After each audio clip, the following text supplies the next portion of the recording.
Trending ngayon si Alexa Miro matapos maging emosyonal sa kanyang performance sa singgaling noong October 5.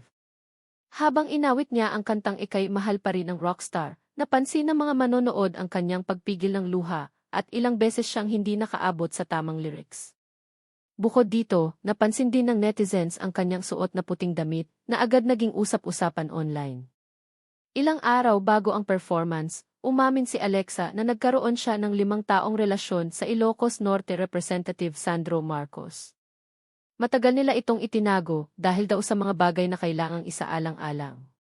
Marami tuloy ang nagsabing karaniwan na sa showbiz ang pag-amin pagkatapos ng hiwalayan. Pero sa kabila ng lahat, isang bagay ang malinaw. Si Alexa naglakas loob magpakatotoo. At minsan, ang mga kanta mas nagiging totoo kapag galing sa puso. Wala ka man yun sa aking piling.